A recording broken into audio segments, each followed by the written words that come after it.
Halo kawan gemawan, selamat datang di podcast Kepo, komunitas ekologi perempuan dan opini yang akan menemani kawan-kawan selama kurang lebih 15 menit ke depan. Hari ini Kepo menghadirkan teman-teman dari LBH Kalbar yang akan membahas perbincangan yang saat ini tuh lagi hangat itu dibicarakan. Siapa itu narasumber kita? Langsung saja ke Fania dan Kak Mara. Boleh kali memperkenalkan diri dan apa sih itu LBH Kalbar? Oke. Fania dulu. Boleh. Halo kawan-kawan gemawan. Perkenalkan, nama saya Fania Holika. Saya dari Lembaga Bantuan Hukum Kalimantan Barat. Itu merupakan organisasi bantuan hukum ya, yang fokusnya adalah memberikan bantuan hukum struktural kepada masyarakat kurang mampu, miskin, buta hukum, dan korban pelanggaran hak asasi manusia. Gitu. Ya, sama aku Mara dari LBH Kalbar juga. LBH Kalbar ini baru banget di Kalbar, kita jalan baru 3 tahun ya. Baru banget ya. Baru banget. Oke, jadi hari ini aku nggak sendiri ya nge-hostnya, tapi aku bersama dengan Teng. Kawan gemawan. Ya. Mas Ageng. Oke. Ya, Ageng, saya dari Gemawan. Jadi kita mau main apa nih guys? Jadi Main tangkap-tangkapan. Nyebutnya bukan studio tapi taman bermain. Oke. Tapi pakai pendekatan suara, bisa ngobrol gitu. Jadi kalau kita cek beberapa bulan atau beberapa minggu belakang itu kayaknya ada hal-hal yang kayaknya sengaja dikebut tapi tanpa melihat prinsip-prinsip yang ada di dalamnya, misalnya prinsip keadilan, hak asasi manusia. Itu kita sebut itu adalah pembahasan RUU KUHP. Jadi ada hal-hal yang kemudian ini pertama dari pembahasan yang ngebut, terus mengabaikan prinsip-prinsip. Tapi kalau teman-teman LBH melihatnya KUHP itu apa sih sebenarnya? KUHP itu apa sih? Jangan-jangan apa sih itu kitab atau Kayaknya yang kitab ya. RUU. Jadi mungkin lebih populernya itu soal KUHP mungkin ya kawan-kawan ya. Di tahun 2019 itu kan kita pernah sama-sama menolak, mungkin kawan-kawan gemawan ini juga pernah ngikut aksi gitu ya untuk menolak KUHP gitu. Itu adalah kitab undang-undang hukum acara pidana, itu beda tuh dengan KUHP. KUHP itu adalah soal hukum pidananya. Nah, itu mengatur apa perbuatan yang dilarang dan juga apa hukumannya. Itu di KUHP.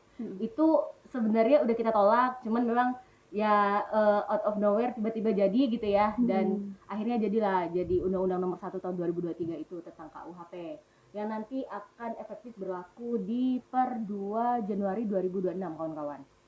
Nah, di samping itu ada pasangannya itulah si KUHP itu.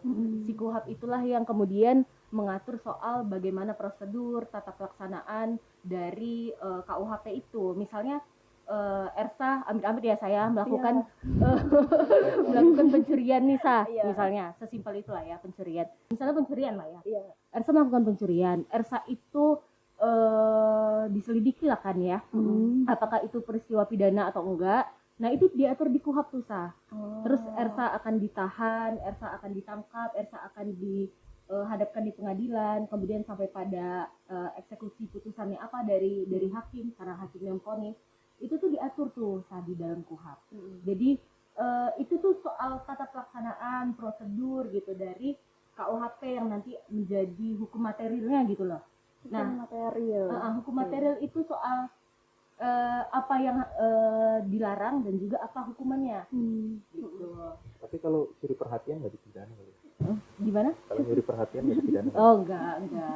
Ini Ageng mau curi perhatian dikit lagi kan.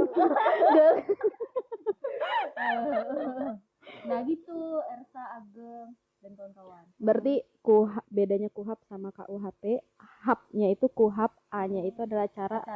Artinya tata cara. Bener. Lebih ke teknis. Lebih ke teknis. Kalau KUHP itu lebih ke hukuman gitu, itu lebih ke isinya, isi dari apa yang dilarang gitu. kasusnya gitu. Itu sih. Tapi ada beberapa poin yang kalau aku memperhatikan gitu yang ini cukup krusial gitu. Jadi kalau menurut rancangan undang-undang KUHP itu ada pertambahan masa penangkapan. Jadi kalau nggak salah itu 7 hari, seminggu lah. Jadi kalau Fania sama Mara seminggu itu biasanya apa? Bisa ngapa-ngapain sebenarnya. Kalau pas lagi ditangkap 7 hari, waduh, ngeri juga ya. Jadi iya benar, di salah satu pasal yang ada di rancangan undang-undang hukum acara pidana itu ada soal penangkapan ya Agung ya. Itu diatur di pasal pertamanya itu, di angka pertamanya itu penyidik misalnya bisa melakukan penangkapan itu 1 kali 24 jam. Tapi di bawahnya ada lagi tuh aturan tambahannya bahwa misalnya dalam kondisi tertentu penyidik tuh bisa tuh untuk memperpanjang masa penangkapan itu. Jadi itu karena dia yang nangkep gitu ya, maaf. Dia yang nangkep, terus dia juga yang nahan gitu ya. Jadi itu tuh sangat subjektif dari dianya sendiri gitu. Jadi dalam kondisi tertentu itu subjektifnya si penyidiknya itu. Misalnya aku sebagai penyidik polisi, tapi bukan ya, aku bukan polisi ya, kawan-kawan ya. Itu aku punya hak subjektif gitu ya untuk menentukan kondisi dalam kondisi tertentu itu seperti apa gitu. Jadi aku bisa tuh untuk melakukan penangkapan lebih lama dan juga misalnya penahanan lebih lama gitu. Karena aku punya hak untuk itu gitu. Karena dikasih hak ya. Melegitimasi itu gitu. Itu sih kita bayangin seminggu tuh kan di dalam sama kayak banyak celah yang apa ya misalnya bayang nggak sih celah-celah yang apapun bisa terjadi kan, apapun bisa terjadi. Iya, makanya kawan-kawan kalau di dalam konvenan internasional tentang hak sipil politik itu kan kita kenal soal konsep habeas corpus tuh, penangkapan itu nggak boleh tuh lebih dari 48 jam. 48 jam. Jadi itu ada masanya tuh. Nah, pertanyaannya kalau kan kita meratifikasi itu ya, konvenan itu ya. Pertanyaannya ya kalau memang kita meratifikasi itu ya komitmennya apa soal ICCPR hak sipil politik itu. Sedangkan yang di RKUHP ini kan bisa berlama-lama sampai bahkan lebih dari 7 hari mungkin. Karena dalam kondisi bebas aja tuh kan mau nentuin sampai kapan gitu. Bisa aja gitu terjadi. Semua penilaiannya berdasarkan subjektif. Dan itu nggak hanya di penahanan 7 hari. Dia penilaian subjektif itu juga ada di soal penggeledahan sama penyitaan barang. Itu kayak ngasih wewenang yang gede banget gitu sama polisi yang sebenarnya udah terjadi gitu di sebelumnya. Jadi udah banyak kasus yang sebenarnya udah pernah terjadi soal penyitaan sewenang-wenang dan penggeledahan sewenang-wenang itu, cuman di RKUHP ini dilapisi lagi untuk dipertegas lagi biar polisi ini jadinya legal gitu. Jadi ya jadi legal kan karena ada RKUHP-nya gitu. Misal kayak kebayang nggak sih misal kayak waktu demo gitu, kita demo terus dianggap lagi-lagi karena penilaian subjektif si polisi itu akhirnya salah satu demonstran lalu dicek HP-nya, dibongkar, itu kan keamanan pribadinya gitu. Nah, plus polisi juga bisa menyita barang tanpa perizinan pengadilan gitu ketika dianggap itu mendesak. Nah, kondisi mendesaknya itu juga nggak jelas tuh. Situasi mendesak. Iya benar. Situasi mendesak itu versi mereka tuh apa mendesaknya? Bener, itu nggak ada indikatornya mendesak atau apa. Lagu aja.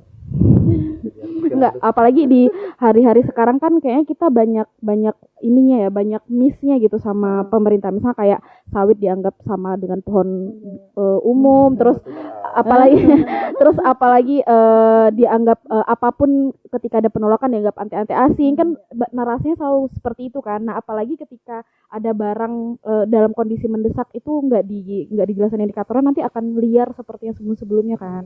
Anggapannya jadi juga ada tambahan soal misalnya ada penangkapan gitu ya, kita lagi aksi kamisan misalnya.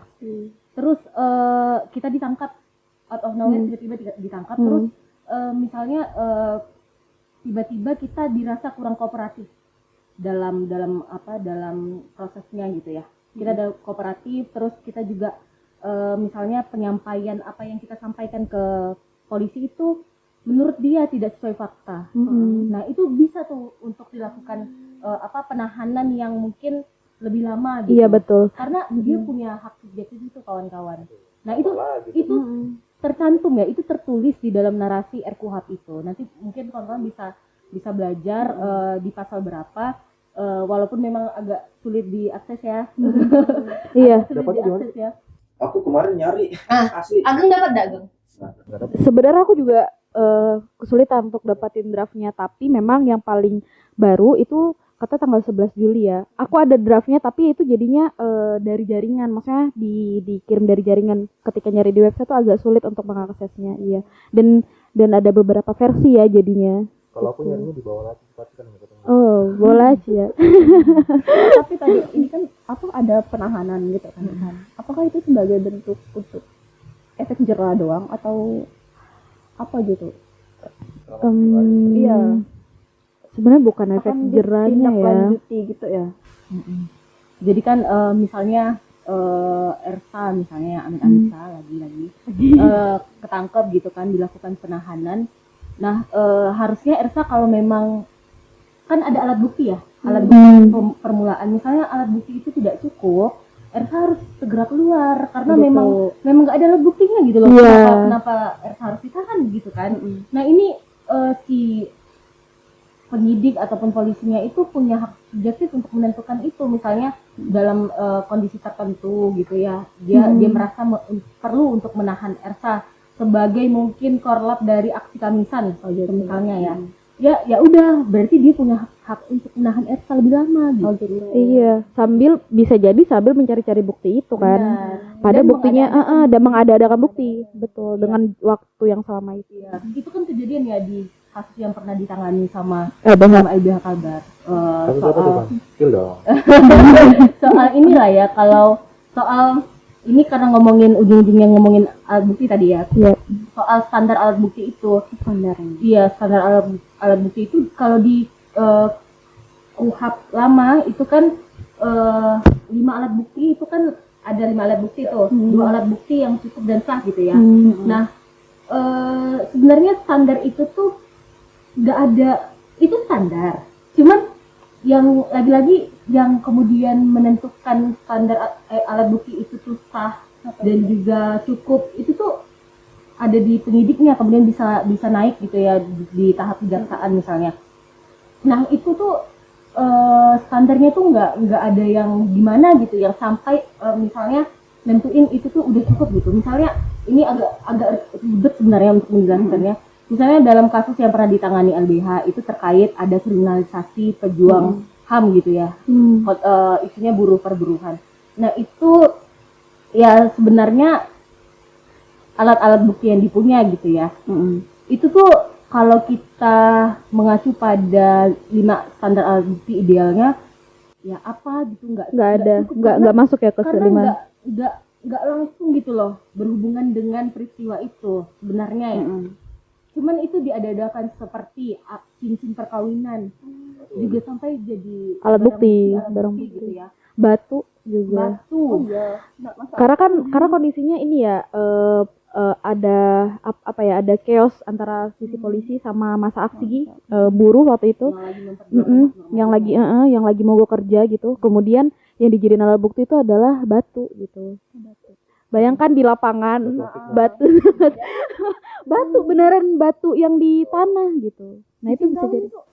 Coba deh tonton untuk apa gitu. Dan handphone itu masuk nggak? Handphone ya kalau berhubungan dengan peristiwa dan juga apa yang didakwakan ke dia ya mungkin aja. Tapi kan tapi kan di handphone tuh kan misalnya banyak hal privacy kita kan di situ. Itu bisa aja tuh langsung digeledah, lihat apa. Nah di RKUHP itu diizinkan sampai ngegeledah isi. Bahkan dicari-cari kaitannya walaupun sebenarnya itu bukan kaitannya gitu loh. Bener. Jadi combo nggak sih?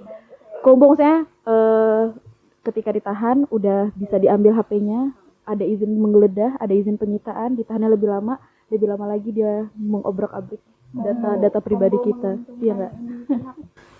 Iya, benar Sa. Ya begitulah kawan-kawan. Tadi kan kita ngobrolinnya general sekali ya. Kalau yang spesifik nih untuk kawan-kawan LBH ya, bagian paling bermasalah apa sih? Sebenarnya menurutku semuanya Semuanya. ya saya. Dan juga ada tambahan nih Ersa dan kawan-kawan itu soal tadi masih berhubungan soal undercover buying sama soal apa ya? Ini saya lihat dulu nih catatannya. Kontrol di live free. Jadi misalnya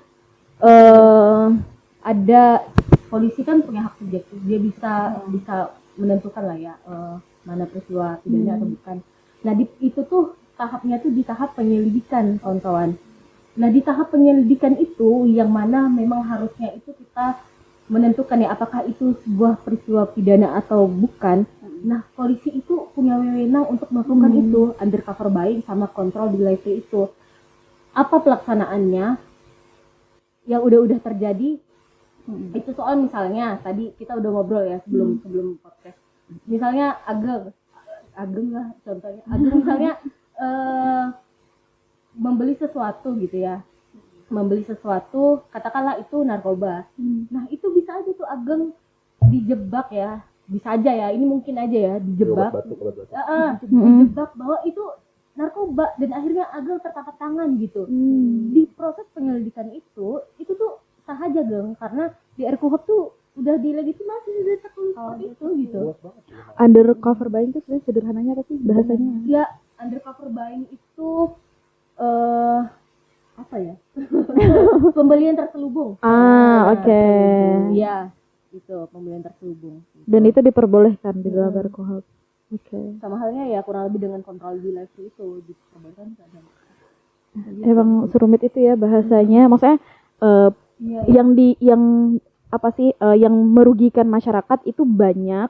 Terus apa sih pembahasannya singkat banget. Terus masyarakat harus memahami bahasa yang tinggi banget. Benar, Terus sangat elitis dan kemudian selain memahami kata-kata dia juga harus memahami full kalimat kan. Dan kita harus punya waktu di indis ekonomi gitu harus nyari uang gitu kan. Betul. Pada waktu kan target mereka itu kan ini ya sebelum disahkannya RKUHP itu. Betul. KUHP sekarang udah Betul. Jadi waktu kita tuh sangat terbatas. terbatas. Jadi targetnya untuk itu memahami. sebelum 2 Januari 2026 ini kan bentar lagi ya. Iya. Jadi banyaknya aturan KUHP itu kan banyak juga masalah-masalahnya, belum lagi yang lainnya. Itu harus selesai dibahas sampai sebelum 2 Januari 2026 itu. Sampai implikasinya pada ya soal pelibatan masyarakat. Kemarin juga DIM-nya daftar inventarisasi masalahnya yang ada 1676 ya. Nah, itu dibahas dalam periode waktu berapa? 2 hari. 2 hari. 2 hari, bayangkan tuh. Ini ada dalihnya ternyata, Gang. Waktu podcastnya Wamenkum ya. Prof Edi itu. Prof Edi. Dia diundang di podcastnya Mbak Najwa Shihab. Dia bilang dari 1676 itu sebenarnya itu tuh enggak pure masalah 1676 itu pure masalah substansial. Tapi ada kayak koma teknis gitu lah. Tapi ada 100 lebih yang substansial. Tetap aja banyak kan substansial, 100 lebih loh ya substansial. Nah, itu dibahas dalam 2 hari. Dan dalam pengakuannya pun dia bilang dia belum selesai untuk membahas itu tapi udah difinalkan 2 hari itu. Ya bayangkan. Ya mungkin aja ya. Lembur gitu ya. 24 jam, 48 jam. 48 jam. Nah, itu dibahas. Nah, bayangkan aja jadi implikasinya kan soal kualitas ya akhirnya. Kualitas dan juga ya lebih jauh lagi, gak lebih jauh lagi tapi yang lebih penting adalah soal partisipasi betul. Itu. Apakah kemudian masyarakat itu merasa dilibatkan dalam penyusunan itu gitu. Ya kalau tidak merasa dilibatkan jangan suruh masyarakat untuk menaati peraturan itu gitu lah. kan gitu ya kasarnya, Iya. cuman kan ujung-ujungnya harus kan. Jadi ya partisipasi berbangsa itu harus dipertimbangkan gitu. Kalau Udah. ujung-ujungnya masyarakat yang rasain, semuanya yang ngerasain. Iya. Jadi kenapa kalau menurut teman-teman LBH tuh kenapa ini mesti kita tolak gitu kan? Jadi kayaknya kalau aku melihatnya lebih condong kayak untuk kita aktivitas menyampaikan bahwa kita cuma mau bilang pemerintah nih kalian ini keliru, tapi dengan adanya ini kayak seolah-olah Apa aja maksudnya jadinya kuhap sebenarnya jauh dari keseharian kita gitu ya. ya gitu. Maksudnya kayak ada kekhawatiran yang akhirnya saat kita hanya ingin mungkin menyampaikan pendapat di karena tadi ada situasi mendesak akhirnya.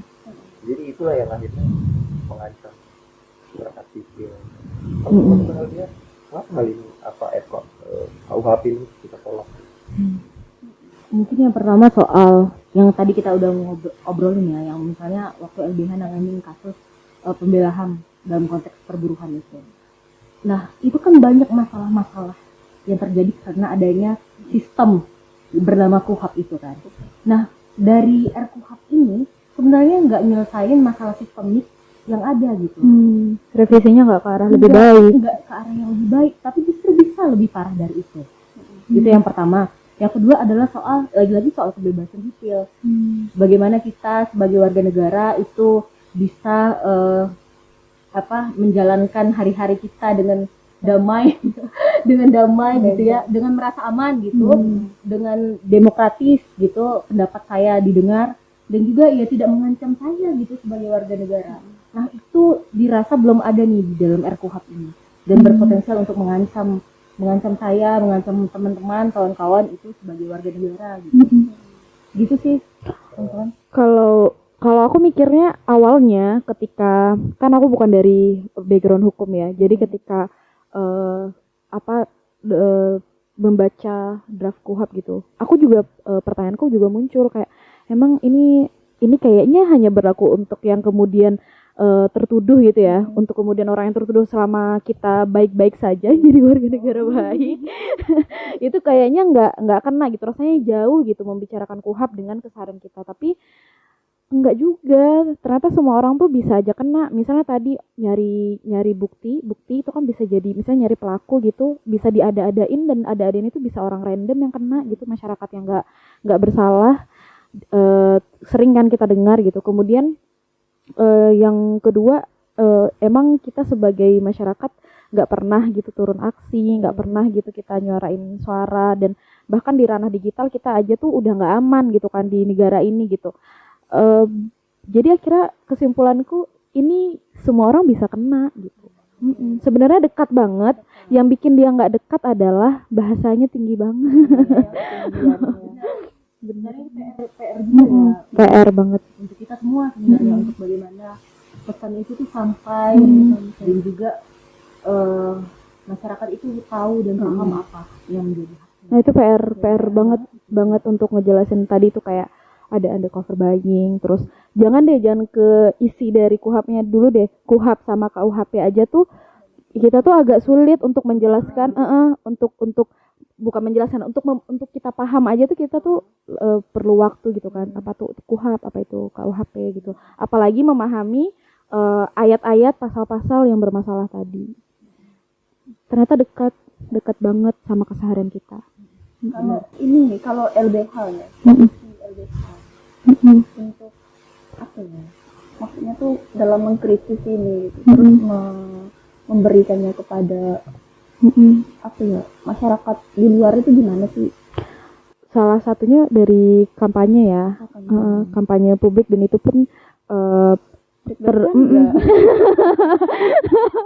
jadi salah satunya pasti lewat sosial media. Di samping itu kita ada diskusi publik gitu. Karena dan LBH Kalbar kan nggak sendiri gitu, di kita ada 18 kantor ya di seluruh Indonesia, dan itu tuh salah satunya pasti lewat konten sosial media.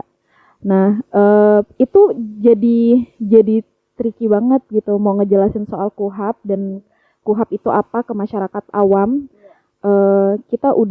kita mencoba dari bentuk visual, dari bentuk analogi, menganalogikan KUHP itu seperti apa. Nah itu tuh cara-cara yang kayak gitu sejauh ini yang karena aku di tim kampanye, nah itu yang aku lakuin begitu. Diserang buzzer. Enggak ada sih, suportif semua tuh yang di situ. Karena memang kayaknya makin ke sini, misalnya untuk masyarakat Kalbar, aku sebagai yang mengamati ini ya, karena kan kalau di LBH Kalbar kita tuh tiap hari tuh ngakuin clipping media. Clipping media itu larinya ke Catahu atau catatan akhir tahun yang isinya soal pelanggaran HAM yang ada di Kalbar.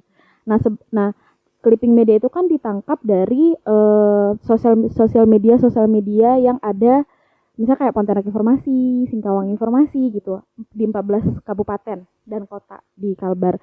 Nah, orang-orang tuh kan ngelapor. Kalau kita orang-orang nggak ngelapor ke sosial media, kita nggak akan dapat tuh clippingnya kan. Nah, sebenarnya tuh masyarakat Kalbar makin kesini tuh makin kritis karena makin banyak hal yang menjanggal di publik itu, mereka tuh lapor di share. Walaupun memang bukan laporan formal, tapi punya kesadaran gitu ya untuk bahwa itu tuh sebuah pelanggaran gitu. Benar, walaupun nggak dibilang itu adalah pelanggaran HAM bla bla gitu.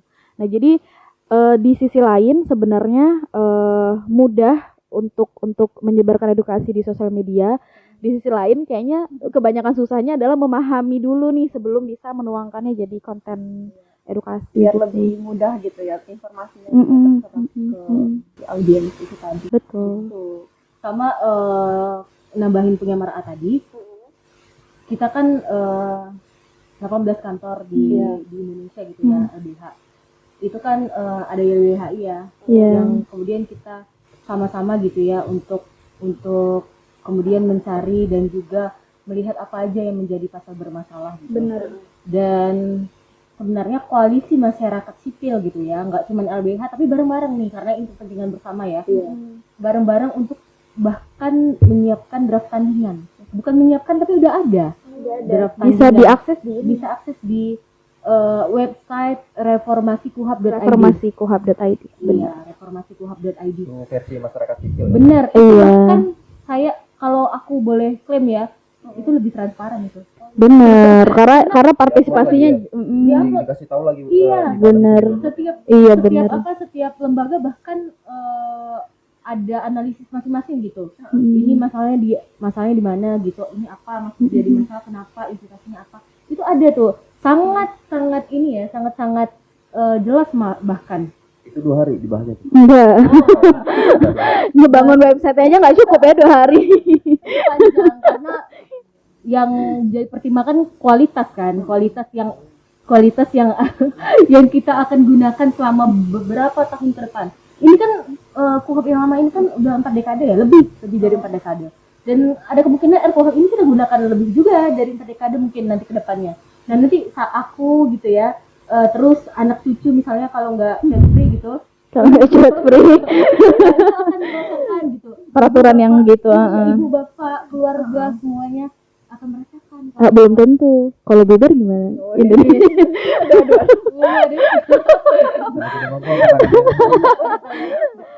Tapi di reformasikuhab.id itu juga ada petisi ya. Jadi kita bisa petisi tolak RKUHP, kita bisa tanda tanganinya di website itu. Gitu. Benar. Closing statement ya kawan-kawan. Harapan Fania sama Mar'a nih.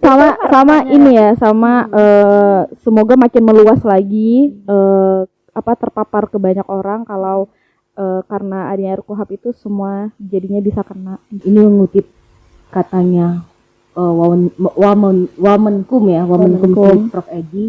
Itu kan katanya pembentukan RKUHP ini kan secara filosofis untuk perlindungan hak asasi manusia. Nah kalau memang pemerintah, DPR dan lain-lainnya itu serius soal perlindungan HAM dan juga partisipasi bermakna dari rakyat, ya ini perlu dievaluasi ulang. Yang pertama, dan juga ya jangan buru-buru lah. Kalau ini aturannya tuh akan digunakan loh dengan lama gitu nanti. Siapapun akan digunain sebagai warga negara gitu ya. Jangan karena waktu yang dirasa harus ngejar gitu, harus ngejar deadline, kemudian mengorbankan hak-hak orang yang nggak bersalah, mengorbankan warga negara sendiri gitu. Dan pemerintah sebenarnya juga bisa kena gitu loh kalau mereka merasa bagian dari warga negara ya. Sebenarnya bisa kena semuanya, betul kata Mar'a tadi. Jadi jangan buru-buru, tetap berprinsip pada perlindungan HAM dan juga janganlah memperluas kewenangan negara, tapi rakyatnya justru diperkecil gitu. Gitu Sama sih. satu lagi jangan kebebasannya. lupa libatin masyarakat sipil. Benar, itu Betul. yang terpenting. Benar. Dan pelibatannya jangan masalah apa prosedur aja dilewatin, tapi ya substansial gitu. Substansial. Iya. Oke, kawan-kawan kepo, sudah kurang lebih 30 menit kita sama-sama ngobrol gitu ya, nggak terasa banget. Terima kasih kepada teman-teman yang sudah nonton podcast Kepo. Saya Ersa dan Saya Ageng pamit undur diri. Thanks for watching. Bye-bye. Bye.